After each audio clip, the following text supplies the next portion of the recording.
السلام علیکم۔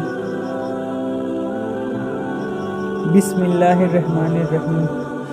حضرت موسیٰ علیہ السلام اللہ کے مخلص پیغمبر ہیں۔ ان کا لقب کلیم اللہ ہے کیونکہ وہ اللہ تعالیٰ سے ہم کلام کرتے تھے۔ موسیٰ علیہ السلام کے والد کا نام عمران علیہ السلام اور بھائی کا نام ہارون علیہ السلام تھا۔ آپ میں طاقت اور قوت بہت زیادہ تھی۔ حضرت موسیٰ علیہ السلام کا واقعہ۔ حضرت موسیٰ علیہ السلام کے پیدائش سے پہلے ایک مغرور اور ظالم بادشاہ تھا جس کا نام ولید بن مصعب تھا، جو فرعون کے نام سے مشہور ہے، جو بنی اسرائیل کی قوم پر ظلم و ستم کرتا تھا اور ان سے غلاموں کی طرح کام لیتا تھا۔ فرعون کو ماننے والے قبطی کہلاتے تھے اور وہ عیش و آرام کی زندگی گزارا کرتے تھے۔ فرعون کا خواب۔ ایک روز فرعون نے خواب دیکھا کہ بیت المقدس سے مصر کی جانب ایک آگ بڑھتا چلا آ رہا ہے۔ وہ آگ تمام مصر والوں کو جلا ڈالتا ہے، مگر اس آگ سے بنی اسرائیل کے گھر محفوظ رہتے ہیں۔ فرعون نے اس خواب کی تعبیر اپنے پاس موجود کاہنوں سے پوچھی تو انہوں نے بتایا کہ بنی اسرائیل میں ایک ایسا بچہ پیدا ہونے والا ہے جس کی وجہ سے مصریوں قبطیوں کی ہلاکت ہوگی۔ تورات میں ہے اور تاریخ کے جاننے والے بھی کہتے ہیں کہ فرعون کو بنی اسرائیل کے ساتھ اس لیے دشمنی ہو گئی تھی کہ اس زمانے کے کاہنوں، نجومیوں اور قیافاگروں نے اس کو بتایا تھا کہ اس کی حکومت کا زوال ایک اسرائیلی لڑکے کے ہاتھ سے ہوگا، اور کچھ تاریخی روایتوں میں ہے کہ فرعون نے ایک بھیانک خواب دیکھا تھا جس کی تعبیر دربار کے جوتشیوں اور کاہنوں نے وہی دی تھی، جس کا ذکر گزر چکا ہے۔ اس پر فرعون نے ایک جماعت کو اس لیے مقرر کیا وہ تفتیش اور تلاش کے ساتھ اسرائیلی لڑکوں کو قتل کر دے اور لڑکیوں کو چھوڑ دیا کرے۔ حضرت موسیٰ علیہ السلام کی پیدائش۔ حضرت موسیٰ علیہ السلام کی والدہ جب حمل سے ہوئی تو اس کی خبر کسی کو نہ ہوئی۔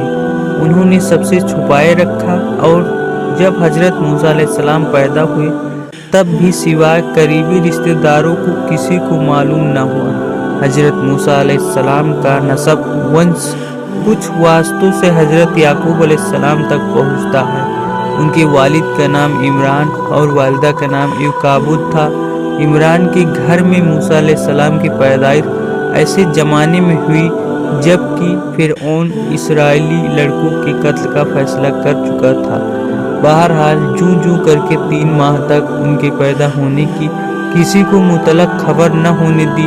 اس سخت اور نازک وقت میں آخر اللہ تعالیٰ نے مدد کی اور موسیٰ علیہ السلام کی والدہ کے دل میں یہ بات ڈال دی کہ ایک تابوت کی طرح کا صندوق بناؤ جس پر رال اور روغن پالش کر دو تاکہ پانی اندر اثر نہ کر سکے، اور اس میں اس بچے کو حفاظت سے رکھ دو اور پھر اس صندوق کو نیل ندی کے بہاؤ پر چھوڑ دو۔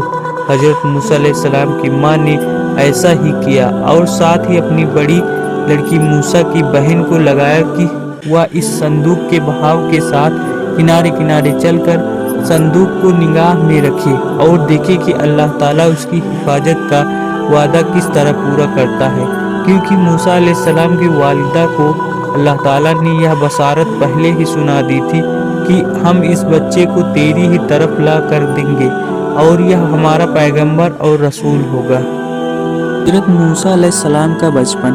حضرت موسیٰ علیہ السلام جس صندوق میں تھے وہ صندوق بہتے بہتے فرعون کے محل کے پاس پہنچا۔ محل کے درباریوں نے صندوق کو نکال لیا۔ فرعون کی بیوی آسیہ رضی اللہ عنہا جو نیک خاتون تھی، حضرت موسیٰ علیہ السلام کو دیکھا اور فرعون سے کہا، یہ تیری اور میری آنکھوں کی ٹھنڈک ہے اور اسے اپنا بیٹا بنا لے۔ جب حضرت موسیٰ علیہ السلام کو بھوک لگی اور دودھ کے لیے رونے لگے تو دودھ پلانے والیاں لائی گئی، لیکن موسیٰ علیہ السلام نے کسی کا دودھ نہیں پیا۔ قریب میں ہی موسیٰ علیہ السلام کی بہن جو آپ کی نگرانی کرتے ہوئے پیچھے آئی تھی کہنے لگی، میں ایک گھر جانتی ہوں جو اس بچے کو دودھ پلا سکتی ہے۔ اس طرح اللہ تعالیٰ نے मूसा अलैहिस्सलाम को वापस उनकी माँ के पास लौटा दिया। दो आदमियों की लड़ाई। मूसा अलैहिस्सलाम ने फिरौन के महल में पाई और जवान हुए। अल्लाह ताला ने मूसा अलैहिस्सलाम को ताकत व कुव्वत बहुत अता की थी। एक दिन मूसा अलैहिस्सलाम ने दो लोगों को आपस में लड़ते हुए देखा। उसमें से एक बनी इसराइल से था और दूसरा खिब्ती था। बनी इसराइल के शख्स ने आपसे मदद मांगी। आपने मदद का इरादा किया और खिब्ती को एक मुक्का मारा जिससे उसकी मौत हो गई। हजरत मूसा अलैहिस्सलाम का मकसद कत्ल का नहीं था और आपने अल्लाह ताला से तौबा किया। अगले दिन जब मूसा अलैहिस्सलाम शहर की तरफ निकले तो देखा कि वही बनी इसराइल फिर किसी से झगड़ रहा है और आपको देखकर फिर से आपसे मदद तलब की। आपने फरमाया, तू तो झगड़ालू आदमी है, और उसके मुकाबले वाले खिब्ती के तरफ हो गए। बनी इसराइल ने कहा, कल जैसे एक आदमी को मारा था, क्या आज मुझे भी मार डालोगे? उसकी इस बात से आप समझ गए कि कल वाली बात पूरे शहर में फैल गई है। हजरत मूसा अलैहिस्सलाम का मदियन पहुंचना और क़याम। मिस्र से निकलकर भूखे प्यासे और लंबे सफ़र से मूसा अलैहिस्सलाम मदियन पहुँचे। एक जगह पहुँचे तो देखा कि एक चश्मे पर एक हौज है जहाँ कुछ लोग अपने जानवरों को पानी पिला रहे हैं। करीब ही आपने देखा कि दो औरतें हैं जिनके पास बकरियां थीं। वे पानी के करीब अपनी बकरियों को रोके हुए थी। मूसा अलैहिस्सलाम ने पूछा, क्या मामला है? अपनी बकरियों को पानी क्यों नहीं पिलाती? वो बोली कि जब तक ये चरवाहे अपने जानवरों को पानी नहीं पिला लेते, हम नहीं पिला सकते, और हमारे वालिद बहुत बूढ़े हैं। ये सुनकर मूसा अलैहिस्सलाम ने आगे बढ़कर उन सब को हटाया और बकरियों को पानी पिलाया। दोनों औरतें वापस गई और सारा किस्सा अपनी वालिद को सुनाया। दोनों औरतों में से एक हजरत मूसा अलैहिस्सलाम के पास शर्माते हुए आई और कहा कि मेरे वालिद आपको बुला रहे हैं, क्योंकि आपने जो हमारे बकरियों को पानी पिलाया उसकी उजरत दे सके। हालांकि मूसा अलैहिस्सलाम ने ये अमल उजरत के लिए नहीं किया, लेकिन उनको सख्त हाजत थी, इसलिए आप उनके साथ चल पड़े। घर पहुंचकर हजरत मूसा अलैहिस्सलाम की मुलाकात हजरत शुएब अलैहिस्सलाम से हुई। हजरत शुएब अलैहिस्सलाम की बेटी ने कहा कि आप उनको मजदूरी पर रख लें, क्योंकि ये ताकतवर भी हैं और ईमानदार भी। फिर हजरत शुएब अलैहिस्सलाम ने अपने एक बेटी से उनका निकाह कर दिया और मेहर के एवज 8 साल मजदूरी को कहा, और ये भी कहा कि अगर 10 साल करें तो ये बेहतर और एहसान है। चुनांचे हजरत मूसा अलैहिस्सलाम ने 10 साल पूरे किए। अल्लाह ताला की दो निशानियाँ। 10 साल पूरे करने के बाद जब हजरत मूसा अलैहिस्सलाम ने अपने वतन मिस्र जाने का इरादा किया और अपनी बीवी को साथ लिए वापस चले। सफ़र के दौरान सर्दी काफ़ी थी, अंधेरी रात थी। हजरत मूसा अलैहिस्सलाम को दूर पहाड़ी पर एक आग दिखाई दिया। वह अपनी बीवी को बोले, मैं आग ले आता हूँ ताकि सर्दी से बचा जा सके। हजरत मूसा अलैहिस्सलाम आग के पास पहुँचे तो देखा वो कोई आग नहीं थी, बल्कि एक दरख्त से नूर निकल रहा था।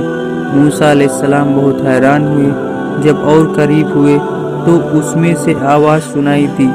ये आवाज़ अल्लाह रब्बुल इज्जत की अपने बंदे हजरत मूसा अलैहिस्सलाम के दरमियान थी।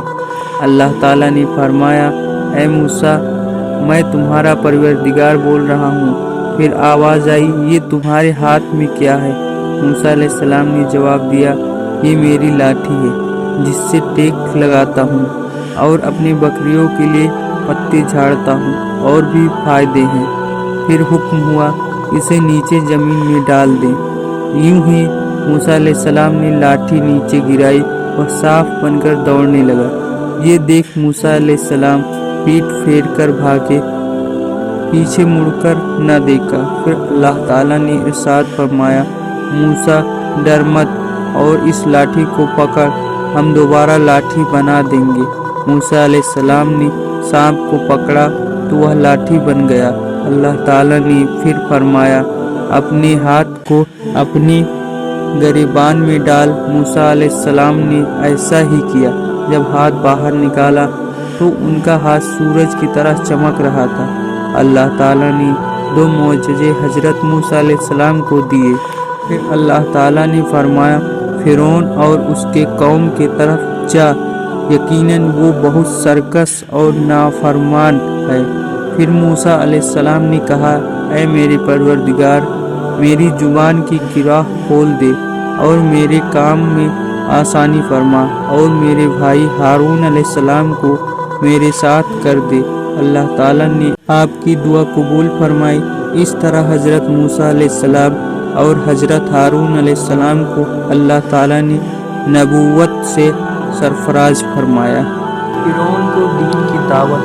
हजरत मूसा अलैहिस्सलाम वापस हुए और अपने भाई हजरत हारून अलैहिस्सलाम को साथ लिया और फिरौन के महल पहुँचे। महल के दरबारियों ने आपको अंदर जाने नहीं दिया। मूसा अलैहिस्सलाम ने कहा, मैं कासिद हूँ, यानी पैगाम लेकर आया हूँ। तो दरबारियों ने अंदर जाने दी। हजरत मूसा अलैहिस्सलाम ने फिरौन को दीन की दावत दी। तो फिरौन ने कहा कि तेरा रब कौन है? जवाब में मूसा अलैहिस्सलाम ने कहा, वो आसमानों और ज़मीन की तमाम चीज़ों का रब है। ये बात मूसा अलैहिस्सलाम ने तमाम दरबारियों से मुखातिब होकर की थी। फिर फिरौन बोला, अगर तू अपने वादे में सच्चा है तो निशानियाँ पेश कर। अब मौका आ गया था कि वह दोनों मोजज़े पेश किए जाएं। फिर मूसा अलैहिस्सलाम ने अपनी लाठी ज़मीन पर रख दिया तो वह अजदहा बन गया और अपने गिरेबान में हाथ निकाला तो वह चमकने लगा। फिरौन ने कहा, ये तो सिवाय जादू के और कुछ नहीं है, और कहा कि तुम्हारे मुकाबले में मैं भी मशहूर जादूगरों को लाऊंगा। मूसा अलैहिस्सलाम को इसी वक्त का इंतज़ार था कि सबके सामने दावत पेश की जाए। मूसा अलैहिस्सलाम का जादूगरों से मुकाबला। मुकाबले का दिन मुकर्रर हुआ। फिरौन ने माहिर जादूगरों को मुंतखब किया और ये भी ऐलान कराया कि जो मूसा अलैहिस्सलाम को अपने जादू से हराएगा उसे मालामाल कर दिया जाएगा। मुकाबले का दिन आ पहुंचा। लोग एक मैदान में जमा होने लगे। 40 जादूगरों की जमात मैदान में हाजिर हुई। जादूगरों ने मूसा अलैहिस्सलाम से कहा कि पहले तुम डालो। फिर अल्लाह ताला ने मूसा अलैहिस्सलाम को वही की कि पहले वो डाले। चुनांचे जादूगरों ने अपने पास जो रस्सी और लकड़ी थी उसे ज़मीन पर डाल दिया। देखते ही देखते वो रस्सियाँ हरकत करने लगी। लोगों की नज़रों पर जादू कर दिया, गोया वो रस्सियाँ साफ दिखने लगी। मूसा अलैहिस्सलाम ने वहशत महसूस की तो अल्लाह ताला ने वही के यकीनन तू ही गालिब आएगा और तेरे हाथ में जो चीज़ है उसे ज़मीन पर डाल दे। चुनांचे मूसा अलैहिस्सलाम ने जैसे ही अपनी लाठी ज़मीन पर डाला तो एक अजदहा बन गया और तमाम जादूगरों की रस्सियों को निगलना शुरू कर दिया। जादूगरों का ईमान आना। जब जादूगरों ने ये मंजर देखा तो समझ गए कि ये जादू नहीं हो सकता बल्कि एक अल्लाह की तरफ से है। सारे जादूगर सजदे में गिर गए और बोले, मैं तो मूसा अलैहिस्सलाम और हारून अलैहिस्सलाम के रब पर ईमान लाता हूँ। जब फिरौन ने देखा कि सारे जादूगर ईमान ले आए तो बोला कि मेरे से बिना पूछे तूने मूसा अलैहिस्सलाम पर ईमान कैसे ला सकते हो? और कहा, मूसा अलैहिस्सलाम ने तुम सबके ऊपर भी जादू कर दिया है। फिर बोला, मैं तुम्हारे हाथ पांव मुखालिफ सिमतों में कटवा कर खजूर के तनों पर लटकवा दूंगा। इस पर जादूगरों ने जवाब दिया, तुझे जो करना है कर डाल, हम तुम्हें कोई तरजीह नहीं देते हैं और तू सिवा दुनिया में हमें सज़ा देने के अलावा और कर भी क्या सकता है। चुनांचे फिरौन ने उन्हें सज़ा देने का हुक्म दिया। फिरौन और उसकी कौम की हलाकत। اللہ تعالیٰ نے فرعون اور اس کی قوم پر 9 معجزے عذاب نازل کیے، جیسے کہ ٹڈیوں کا عذاب، خون کا عذاب اور مینڈکوں کا عذاب وغیرہ۔ فرعون اور اس کی قوم حضرت موسیٰ علیہ السلام سے دعا کے لیے کہتے تو موسیٰ علیہ السلام دعا فرماتے تو وہ عذاب ٹل جاتا، لیکن پھر وہ سرکشی اور نافرمانی کرنے لگتے تھے۔ آخرکار اللہ تعالیٰ نے حضرت موسیٰ علیہ السلام کو وحی کی کہ راتوں رات تو میرے بندوں کو لے کر نکل جا۔ بنی اسرائیل کی کل تعداد 6 لاکھ تھی۔ صبح جب فرعون کو یہ معلوم ہوا تو اس نے ان کا پیچھا کرنے کا حکم دیا۔ حضرت موسیٰ علیہ السلام اپنے لشکر کو لیے بحر احمر کے کنارے پہنچے۔ جب وہ پیچھے مڑ کر دیکھا تو فرعون اور اس کا لشکر پیچھا کرتے ہوئے چلا آ رہا ہے۔ یہ دیکھ کر بنی اسرائیل پریشان ہو گئے کہ اب کیا ہوگا۔ پیچھے فرعون اور اس کا لشکر اور آگے سمندر کی اونچی لہریں۔ پھر حضرت موسیٰ علیہ السلام کو وحی کی گئی کہ پانی پر اپنی لاٹھی مارو۔ یوں ہی آپ نے لاٹھی ماری تو سمندر میں راستہ بن گئے اور پانی پہاڑوں کی طرح کھڑی ہو گئی۔ سب کے سب اس راستے سے باہر نکل گئے۔ اب جیسے ہی فرعون اور اس کا لشکر پانی کے پاس پہنچے تو دیکھا کہ سمندر میں راستہ بنا ہوا ہے۔ پہلے تو فرعون ڈرا کہ یہ کیا ماجرا ہے، لیکن پھر اس نے اپنے گھوڑے اور لشکر کو لے کر اس راستے پر داخل ہوا۔ ادھر بنی اسرائیل کا آخری آدمی سمندر سے نکل رہا تھا اور دوسری طرف فرعون کا آخری آدمی سمندر میں داخل ہو رہا تھا۔ اللہ تعالیٰ کے حکم سے پانی جا ملا اور فرعون اس کا لشکر پانی میں غرق ہو گئے۔ جب فرعون ڈوب رہا تو کہنے لگا کہ میں حضرت موسیٰ علیہ السلام کے رب پر ایمان لاتا ہوں۔ اس وقت توبہ قبول نہیں ہوئی، کیونکہ موت کے آخری وقت میں جب فرشتے دیکھنے لگتے ہیں تو توبہ قبول نہیں ہوتی ہے۔ اللہ تعالیٰ نے فرعون کی لاش کو لوگوں کے عبرت کا نمونہ بنا دیا اور آج بھی صحیح سلیم مصر کے عجیب گھر میں موجود ہے۔ آخر میں فرعون سے نجات کے بعد بنی اسرائیل کو آرام اور سکون حاصل ہوا۔ حضرت موسیٰ علیہ السلام کوہ طور پر اللہ تعالیٰ سے ہم کلام ہوئے کرتے تھے اور آپ علیہ السلام کو توریت کتاب دی گئی۔